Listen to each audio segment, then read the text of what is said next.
And Bonds hits one high. Hits it deep. It is out of here. 7:56. Bonds stands alone. Now Booker with Tucker on him. Throws it up for 8. Shot blocked by Antetokounmpo. What a block from Giannis. 17 seconds from Game 7 or from championship number 6.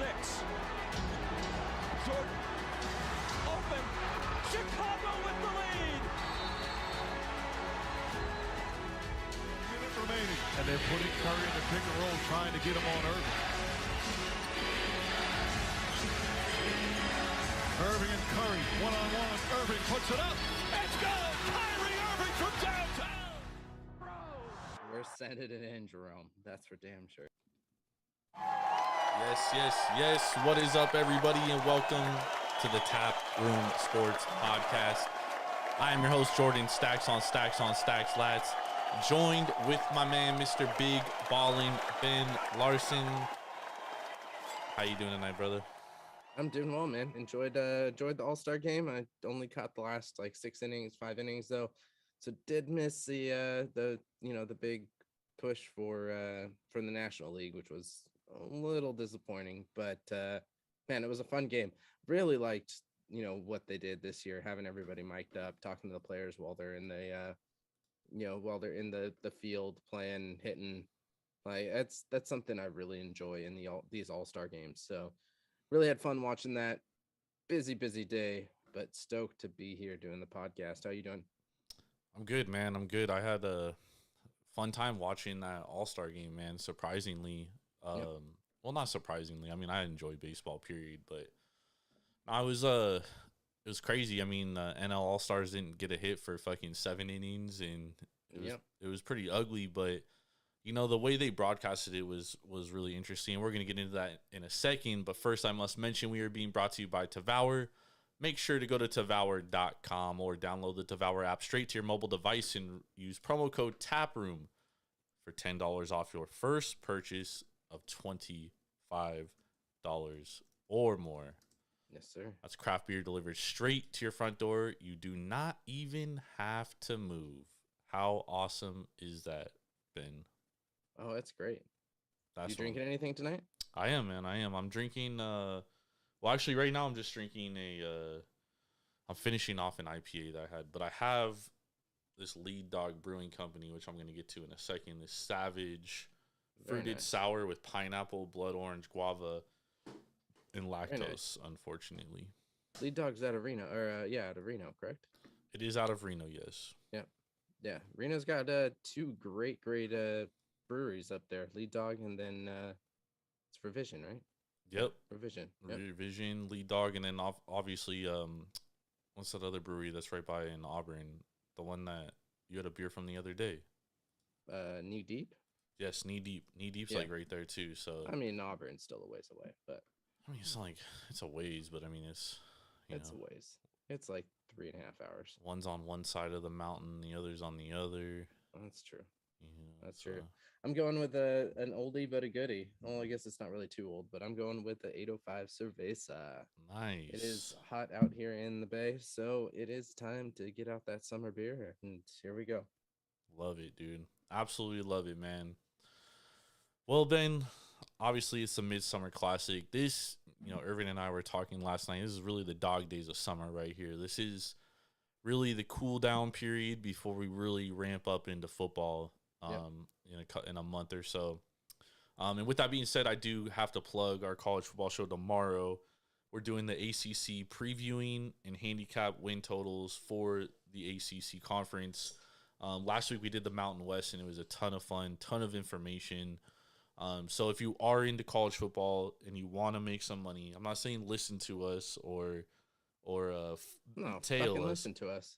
Well, you can listen to us, tail us, fade us, whatever. But, I mean, we're going to provide information that you may not know, different insights. So you definitely want to tune in. And we are going to have some guests on in the next few weeks with as we get into SEC and Pac-12. So I'm looking forward to that. But football's coming, Ben. We right around the corner. We gotta hang in there. You know, we're sweating it out with baseball. 8 weeks till football starts. So we got a little bit of time, 2 more months. We right there, baby. Yep. So looking forward to it. And you definitely want to, as we get into the NFL too, like the rest of our shows are really gonna be geared towards football. Obviously, we'll be following MLB throughout the World Series, and we'll also be diving into NHL and NBA once those seasons come around. But primarily, we're gonna be talking a lot of football. So I'm assuming most people bet football, fantasy football, et cetera, et cetera. So definitely hang in with us. You're going to love it. A lot of information being spilt out, and hopefully it helps you win some money and cash some tickets. There you go. Let's go. But let's talk about the Major League Baseball All Star Game, Ben. So we kind of like touched on it a little bit, but obviously the AL wins 3-2. There was only 2 innings in which runs were scored, the second and the third inning. So the first 5 goes over 4. It cashes over 5 runs. Total game. First and the fourth was when they scored. First and fourth. So, but first 5 cashes over 5 runs. It was 4 runs, cash the over. And then the under for the entire game opened 8. I said on last night's show, I was telling Irv, I was like, I'm hammering the under, and here's why. Because the casual fan, the casual bettor thinks like, oh, this is the best hitters in the world, but they forget that they're facing the best pitchers. The best pitchers in the world, yeah. And so like 12 out of the last 14 games went under, and one of the games that went over in the last 14 years was an extra inning game. Yeah. And there was even an extra inning game that still went under. So I love the under cash is easy. I'm really bummed and wonder what would have happened if we did have the home run derby for the 10th inning. Like, would those runs have counted, or would that just have been a single run if So interesting, great question. So, people were tweeting about it this morning, and some book managers like tweeted out. So like Circa was counting it as only 8.5, 9 innings. So if the game ended, 3-3 and it went to the extra innings, it still cashed the under. Okay. Nothing after that mattered, which also means that if it was, whoever won would have got it. Like whoever won the home run derby, you would have won that if you were betting the side. But there was some books that were going to count every home run as part of the total number. Wow. So you could have seen like a 12-3 game. I was bummed, Ben. It was set up to go to that fucking home run derby, but, Clase comes in and closes out. But, dude, I was tweeting with Irvin, and I was like, he's like, fuck, dude, the NL is dead. And I was like, bro, hopefully it just goes 3-3 into fucking extras so we can see this home run derby shootout, because we got to see it, dude. Like, it was a talk of, like, the last 2 days. It really, like, all of today, everyone was talking about what's going to happen with the home run derby swing off. It's kind of bummed, Ben. Yeah, I'm right there with you. And kind of surprised that we see now nine in a row going to the AL. I definitely thought the NL 22 of the last 25 too. 2 of the last 25. No, 22 of the last 25 games has gone to the AL.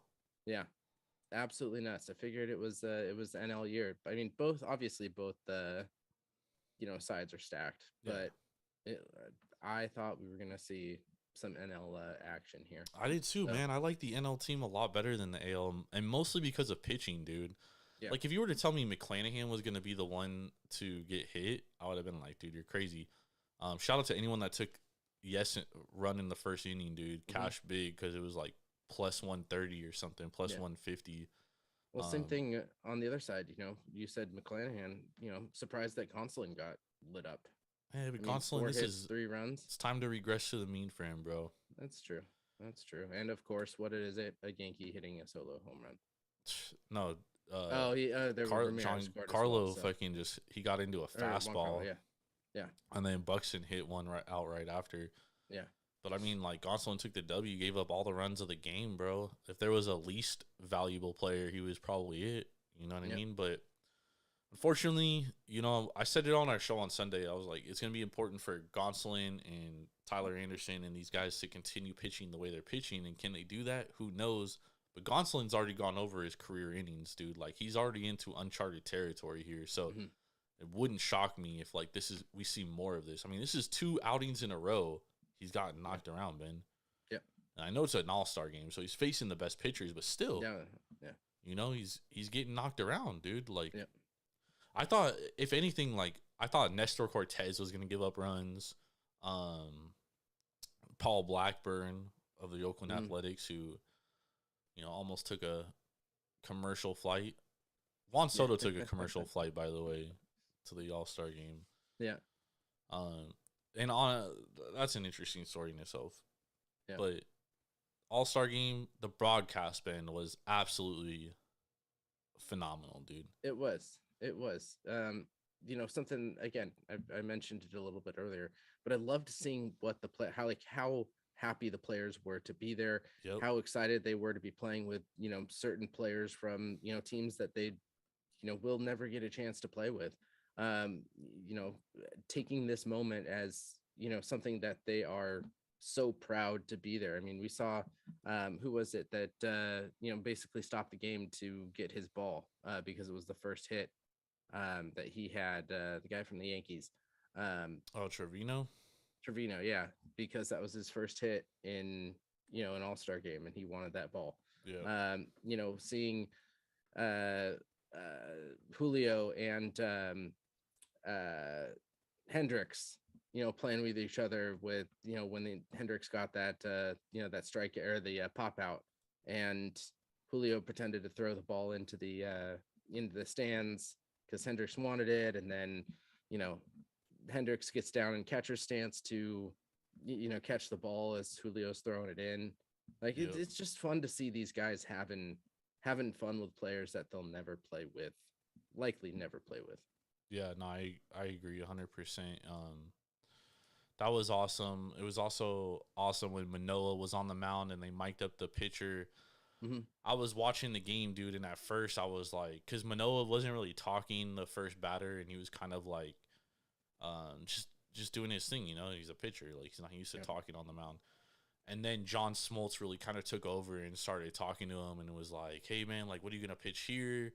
And he's like, what do you want me to pitch, John? Like, and he, you know, he's going back and forth with Smoltz. Smoltz was giving him scouting reports. He's like, Jock Henderson likes to swing on the first pitch, and what does he throw on the first pitch? He throws a fucking slider. Like, it was just watching that back and forth between two guys, and like the chess match between the pitcher, and even Manoah was like, you know, I think he's sitting slider here, I'm gonna throw him a heater. And then, you know, he throws him a heater, fastball, and fucking Jock Peterson strikes out. I mean, that was awesome to watch, dude. Like, just so fun from a baseball fan standpoint to see what the pitcher's thinking about as he's going through that, because that's things they think about on a normal basis, Ben. We just don't hear it, we don't see it, Exactly. we don't know, but that's what they're thinking. So that was awesome, dude. And then when they had Nestor Cortez and Jose Trevino both mic'd up, they were kind of talking to each other throughout the at bats. That was when I forget what inning it was, the 7th or the Cortez pitched the 6th inning. 6th inning. So the 6th inning, and him and Trevino were really working through it, and we got to hear that communication there. Trevino, I mean, obviously catchers aren't normally mic'd up either. They can't really hear what the pitcher's saying, but for him to, like, Cortez is like, hey, I want to throw him up and in here. You know what I mean? Like, that was dope, dude. I loved it. I thought it was awesome. Yeah. That was the one great thing. Honestly, I know it's not going to happen, Ben, but Major League Baseball should do that more. Yeah, but it's tough to do in regular season games. I was thinking the exact same thing, but, you know, and in, you know, playoff games, that's tough to do because, one, you want your players to be so, you know, focused on the game and not what somebody is saying in, you know, from broadcasting, but or worrying about what they say on the mic because they're mic'd up. I mean, you see it all the time with players telling everybody on the team, oh yeah, we're mic'd up. Like, you know, watch what you say. So, you know, I see that there could be issues with that, especially when it's in crunch time, especially when you get the hype of playoffs. So that makes sense. It would be fun though. But when they do like that, the Apple TV and the YouTube broadcast and stuff, they mic up position players. Yeah. You know, and like during the middle of a game. Like I would love to see a pitcher mic'd up in the middle of like a meaningful game, dude. Yeah. I think that would be awesome because, like I said, it's like the whole chess match. Like we don't get to hear that or see that or what they're thinking. We just assume it. We guess it. Yeah. Yeah, we just got to be careful what they actually say. Yeah, that's the problem. Especially when Liam Hendricks was up there and they had him. Yeah. Dude, I was like, dude, this fool's gonna say something fucking out of control, dude. Yeah, you get Chris Sale on the hill mic'd up would be, he'd be out of the league by the third inning.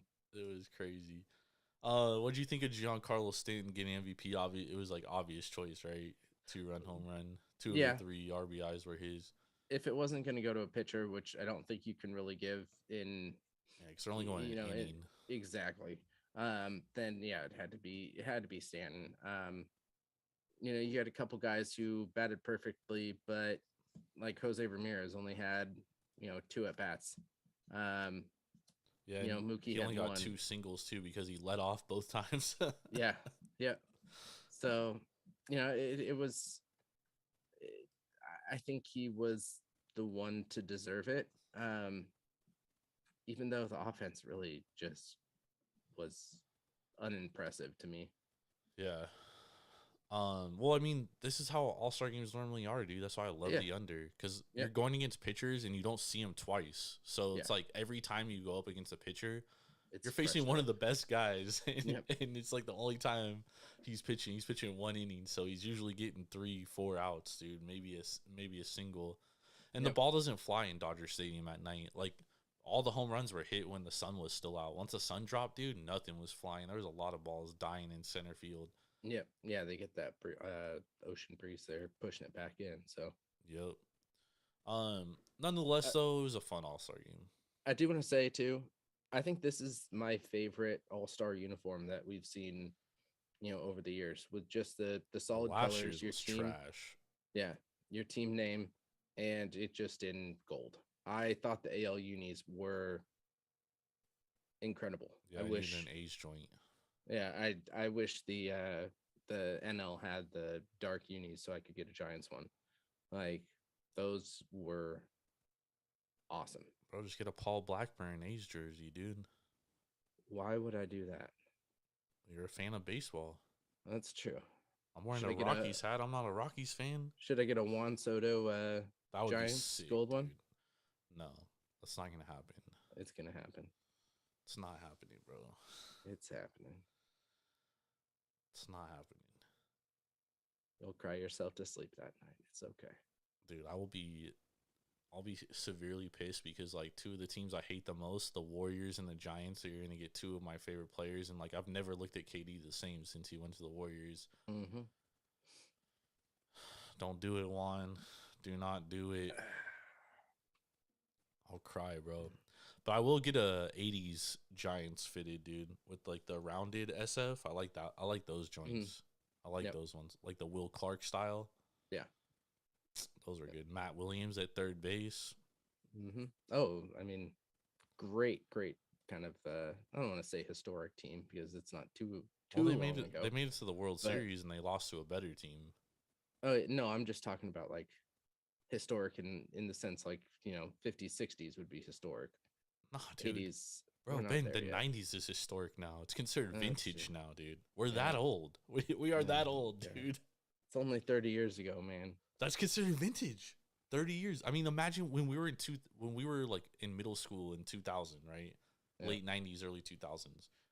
Like 70s was like bringing back up. Remember, girls would wear bell bottoms and like that was the vintage style. Yeah, it's damn world. We've recycled, bro.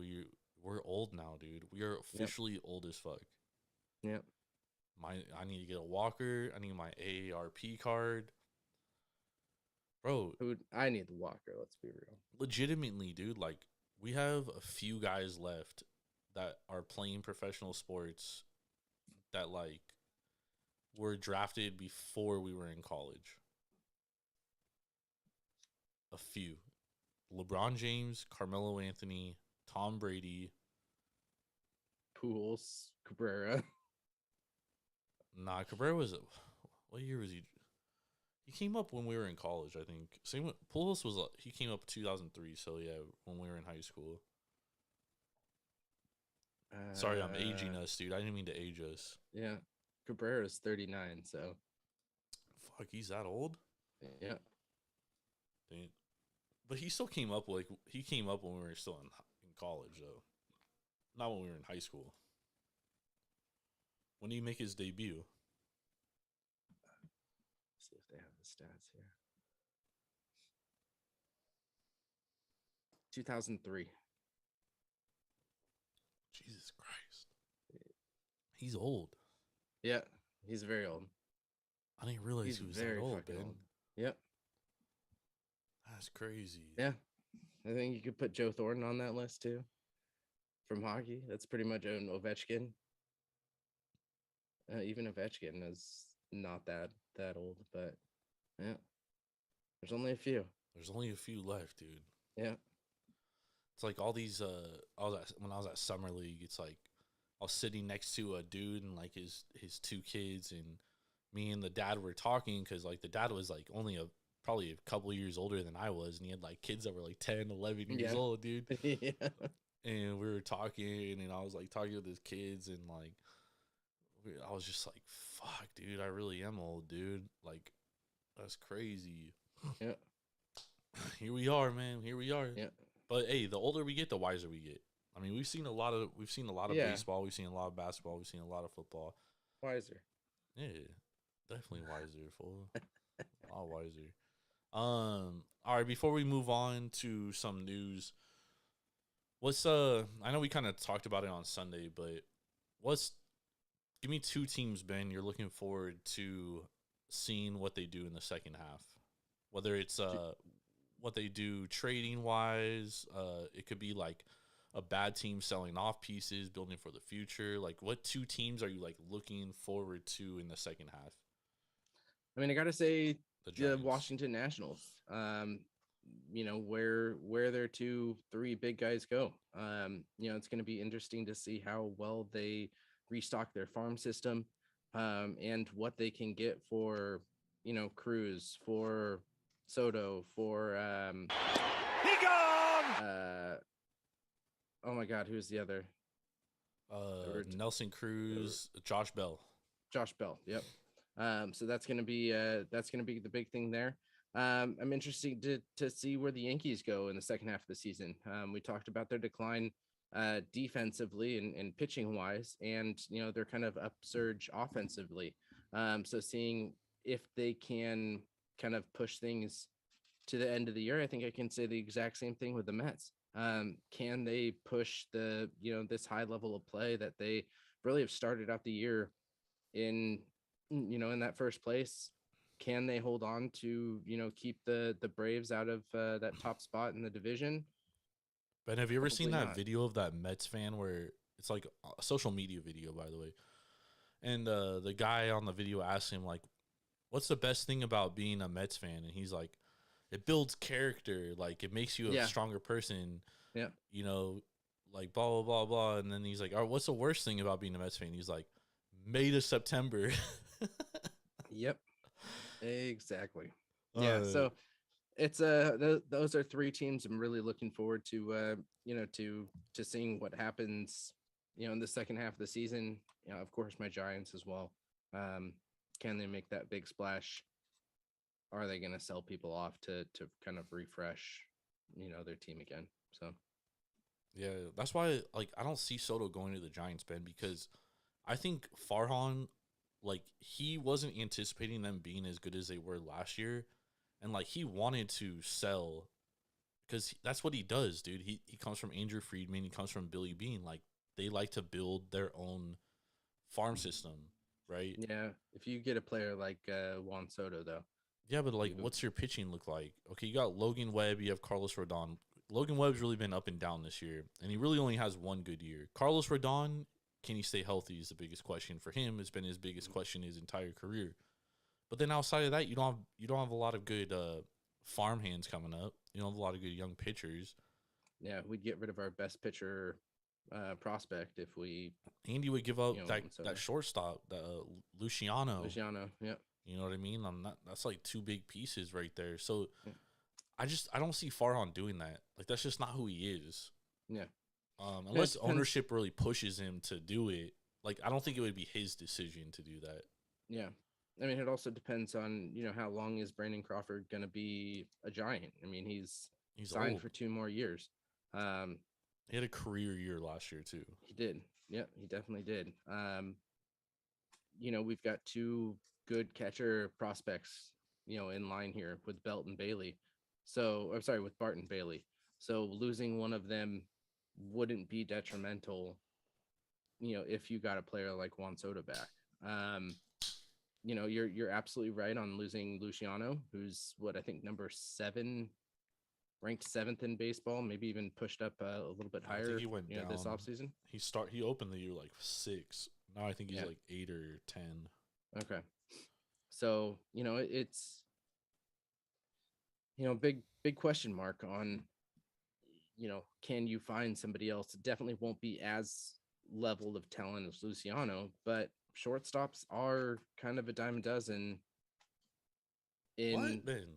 Of course, like I said, not at that 7, ranked 7th in baseball, but you can get there are a lot of mediocre to good shortstops. I mean, I guess they may not be offensively, powered, but they are good defensively. They may not be as good defensively, but they can hit. You're not going to get both together like Luciano, but you can still have a good on one side of the ball. Yeah, I guess it like kind of depends on what we consider good. I mean, you could build your team around a guy like Soto. That's not an issue. And especially like in AT&T Park whatever it's called now, Oracle Park. Oracle, yeah. Because it's built to pitchers, so you can like basically throw like average dudes out there, and if they're pitching half their games in Oracle, they're gonna be a lot better than like what they would be. I don't know. I just don't see Farhan doing it, dude. I don't. And if the Giants were to do it, it would definitely be ownership coming down and telling him, hey, we got to do this. You know what I mean? Because obviously they're going to override his decision. If it wasn't for a guy named Soto, I think, I definitely see that. But that's something that can flip your whole team. And Farhan wouldn't do it. That's not his MO, dude. We'll see. That's not his MO.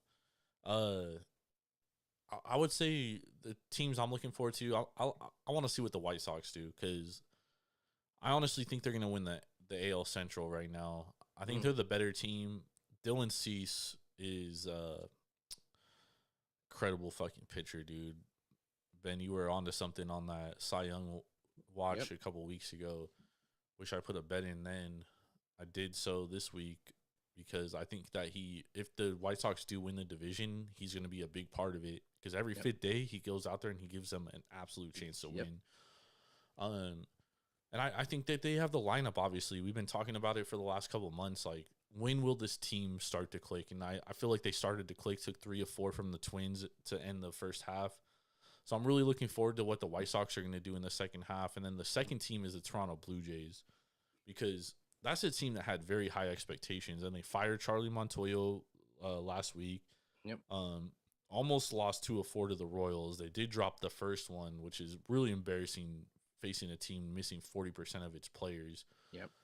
So I'm interested to see where the Blue Jays are at, dude. Like, are they overrated like a lot of us thought they were coming into the year? Or are they those guys that kind of balled out last year? Teoscar Hernandez, Bo Bichette. Obviously, Vlad Guerrero Jr. is a good player, but he's not having a good year. Yeah. Or I shouldn't say not having a good year. Not having a good year to his standard last year. Yeah. So I'm interested to see what the Blue Jays are going to do, man, because one of the most disappointing teams, in my opinion. And it's funny that I say that because they're still in line for a wild card, but that's what we thought of this team. I mean, we thought they were going to battle for the division, Ben. We both thought they were going to win their division. We both picked them to win the AL East, and there's no chance they win the AL East now. They're like 18 games back. Yeah. So I'm interested to see how they're going to play in the second half. And that AL wild card, Ben, that's going to be a fascinating race, because there's legitimately like 5 teams that can get that AL wild card. You got the Orioles, the Guardians. What? More than that. You've got the Rays, Mariners, and Blue Jays who are currently in it. But Yeah, then and then you've you got the Orioles, Red Sox, Guardians, White Sox. So 8 teams basically fighting for 3 spots. Yeah.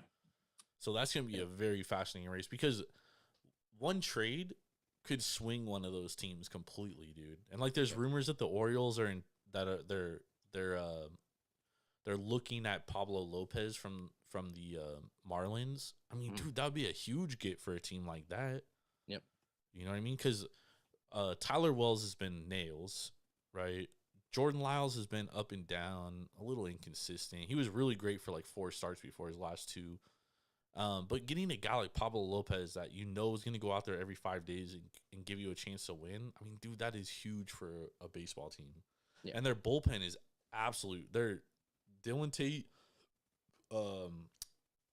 Jorge Lopez, and Felix Bautista, absolute one of the best 1, 2, 3 guys, like high leverage relievers. So really interested to see what the Orioles are going to do because I actually think they have a chance to make the playoffs, dude. And I cannot believe I'm saying that. Yeah.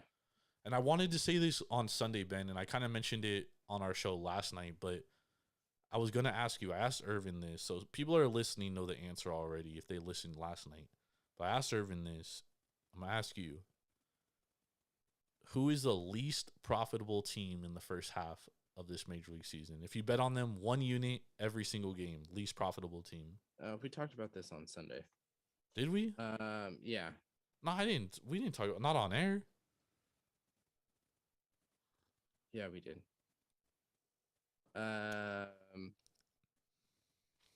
Probably the Toronto Blue Jays. Angels. Oh, that's right. Yeah, we did talk about by this. A huge margin. Yep. Who's the most profitable team? I should have known that. I definitely should have known that. Yep. Who's the most profitable?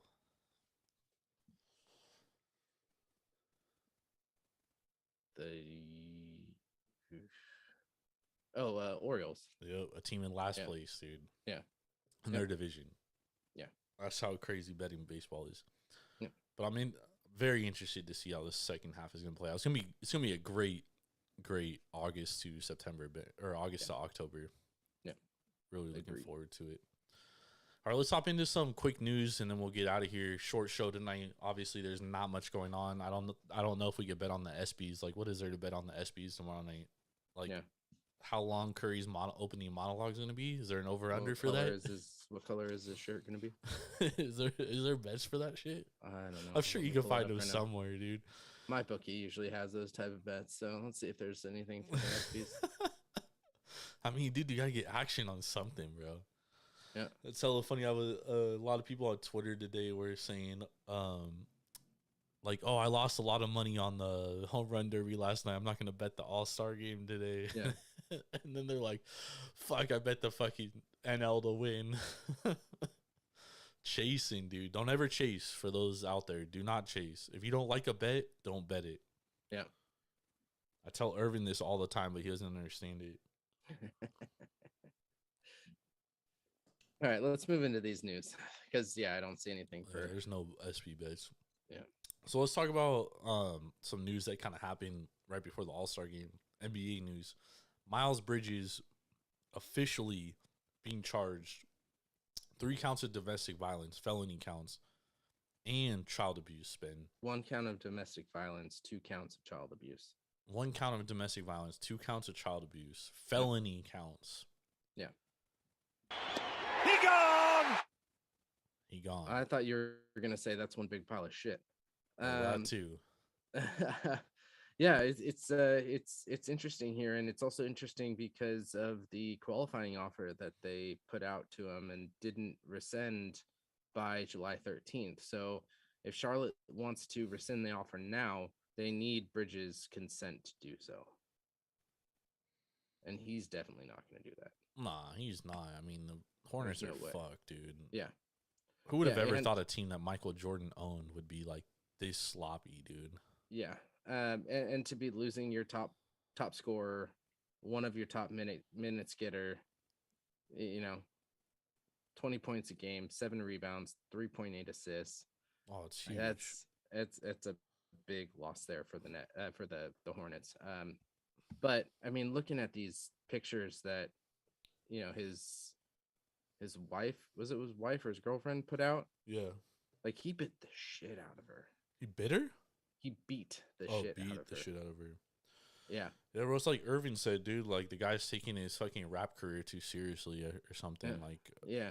trying to, I don't know, dude. Like, I mean, we already saw him lose his cool throwing his mouthpiece getting fined 50 grand for that, in the play-in games. Like, we know he's got a hot temper, but this just takes it over the edge. I mean, the bruises on that poor fucking woman is incredible. And he choked her out, hit her so hard that she got a concussion. it's incredible, Like, man. yeah. Not good shit, dude. No. And Fuck it's him. interesting that he's getting the 2 counts of child abuse as well, because he did it in front of their 2 kids. So that's kind of the first I've heard of that. Yeah, I mean, if he ever touched those kids, dude, then he deserves to fucking die. Well, yeah. I mean, he deserves to die for putting his hand on a woman too, but more so putting his hands on kids. So hopefully we don't learn of anything like that. That would be really bad, but it's tough because in America, you should be presumed innocent until proven guilty. He needs to be tried in a court of law. He's going to be. There's obviously enough charges there for him to be tried in a court of law. Yeah. The pictures don't do him any justice. No. But we do need to see the whole thing play out in a court system because everybody deserves their day in court. You know what I mean? Yeah. But this does not look good. No, it doesn't. And I shouldn't say it's unfortunate because he's the one that fucked himself up, know, but it's just another example of a kid with a fucking incredibly bright future and a bright career and throwing it all away for what, dude? For what? For what? Yeah, we don't know what this argument was about, but probably not worth. It's not stupid. Worth the fucking max contract he was about to sign. I can guarantee you that, Ben. Yep. Oh, absolutely. Yep. And now money doesn't mean anything. So, for those of you, like, dude, if you get upset, it's like I tell my daughter, my 5-year-old daughter, man, like, get upset, dude, take a deep breath, pull yourself together before you act out. Because you can make a bad decision, and that bad decision can change the whole trajectory of your life, dude. It's called the butterfly effect. Oh, yeah. Yep. So, gotta think, man. Gotta use that noggin. More people react before they do that, though. Bro, sucks. Yep. Anything else you want to talk about, Ben? On that note, no. I hope everybody has a good slow day tomorrow, and don't bet on tennis. Don't bet on. I saw some people betting on women's soccer the other day, dude. I mean, the USA Canada game. I wouldn't bet on that too, but do not bet on things you don't know. There you go. You know what I mean? Don't make stupid bets just to or if you do, don't put enough out there that you're like willing to risk to lose. Because like I do the same thing sometimes. I want to watch a game and sweat something out. I'll throw fucking cold bucks on something, but not enough where I'm like, oh fuck, I just lost that money. You know? Yeah, but I just lost my down payment on something. Yeah, not worth it. Not worth it at all. We appreciate y'all for hanging out with us though. Tomorrow night, Irvin and I will be back. We'll be talking ACC over under win totals and just breaking down the entire conference. And I got a lot of opinions on this conference. I really like a team here, which is going to be pretty obvious, but that's to be said later. So you definitely want to tune into that. Ben, how was your beer? It was good, man. It's definitely a go-to. Gotta love the the little bit of lime in the 805 cerveza. Dude, that's a great beer, bro. Yep. Me and Ben went to Buffalo Wild Wings to watch the last UFC, and we had like 10 of those each. It was good stuff, man. Quality, yeah. It was good stuff. I enjoyed it. UFC coming up in 2 weeks, July 30th, by the way. Maybe we'll talk about that in a couple weeks. Oh, Ben, I forgot to tell you, or I forgot to talk about it. I did want to bring it up, and it just came to my mind. Khamzat Chimaev, Nate Diaz fighting in November. Ooh, good night, Nate. Yeah, dude. Like, what's the point of doing that fight? What do you think? What do you think Chimaev opens up at? Minus 450 at least, I was right? gonna say 425, but I'll least, take it by dude. KO for minus 200, 150. Bro, what? I don't understand that fight. No. For Mr. Big Ball and Ben Larson, I'm Jordan Stacks on Stacks on Stacks. Lads, make sure to go to Devour.com or download the Devour app straight to your mobile device and use promo code Taproom for $10 off your first purchase of $25 or more. That's craft beer delivered straight to your front door. You don't even have to move. I'll see y'all tomorrow night with Irving. I'll see you, Ben, on Sunday. We're going to have a lot to talk about. Second half of MLB getting started. And we will have training camps, NFL training camps beginning to start. So we're going to have some NFL to talk about.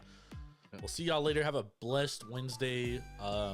If you're like me and all you do is watch sports, I don't know what the fuck we're going to do. We'll figure it out. Tennis, bro. Tennis.